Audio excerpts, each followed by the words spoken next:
welcome to chapter 4 of my RX323 resto videos. Okay, done a fair bit of work. As you can see, the car's back on the ground. So in this episode I go through putting all the brake snap back together, painted the calipers red, have a bit of muck around with all the brake lines and stuff like that, getting them fitted up. And so we put it all back together, and then also I found some clearance issues with the wheels, which we've sorted as well. So I hope you enjoy it. Okay, I've dropped the suspension all back out again. As you can see, there's the new discs. Through it all goes. The reason for I've cleaned out all the threads in the bottom of the suspension, in the bottom of the struts, cleaned out the holes just to make sure the bolts go back in nice and tightly.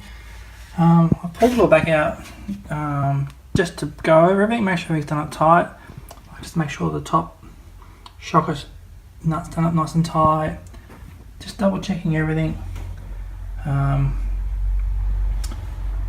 plus, the lower control arm, one of the boots, when it's been powder coated, they taped it back up, but it needs a new boot. So I've taken that out because I'm just going to go to Repco tomorrow and get some new boots fitted. They're really cheap, the boots. Just a rubber boot and a clip just to hold it onto the bottom of the control arm. This is the bottom of the control arm. You can just see the boot. It's a bit tacky. You can see it's all a bit mangy on that side. Doesn't sit on very well. So I'm just going to get a couple of new one of those, around a few bucks, so it's nice and easy. And then tomorrow, so I've cleaned up the calipers. The caliper kit's in them now. So I'm just going to give them a lick of paint. I think red, to match what's left of the springs, which have been lowered and chopped. So we'll put them on. Paint up the calipers, put the calipers on, press the front suspension back in. And then the next thing to do is get some tyres for my wheels, and then I plan to get the guards flared because the wheels do stick out a fair bit further past the guards. I'll just see if I can take them to the panel shop and see if I can just flare them a bit so the wheels stay inside the guards, but time will tell. I've also put the grille and the headlights back in, secured them properly. Got the lights not working. It's funny when I did the lights, because these are all new, but the plug for it and the wiring was back to front. So when you put the indicators on, that plug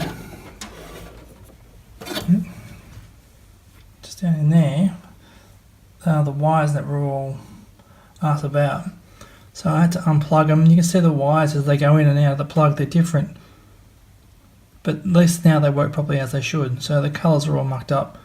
I guess that's what you get for buying cheap dodgy shit.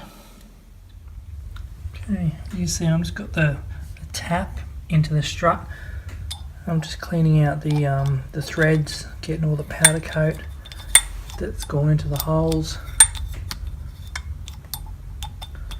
We'll do this one, this one, this one, and this one. That's no big deal. It goes in quite easily.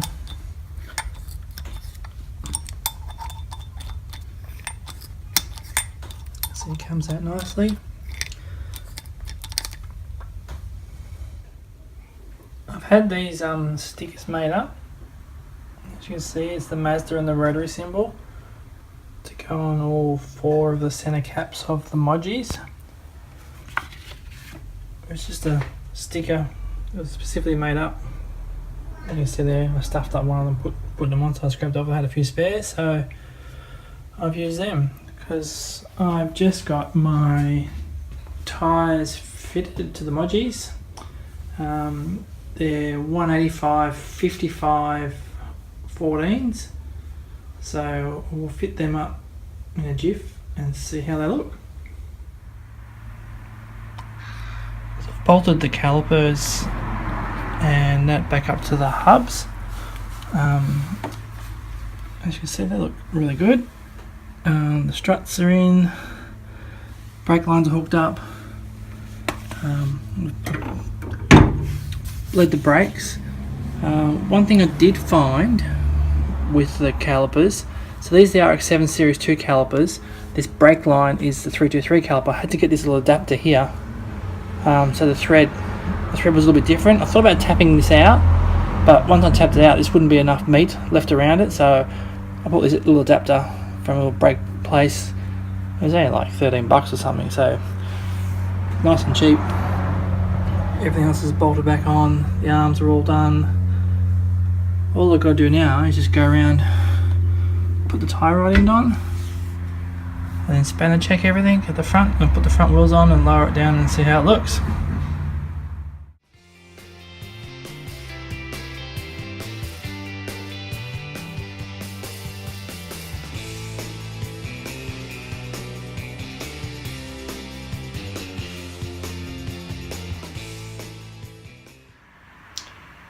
Thanks for watching. Hope you enjoyed chapter 4.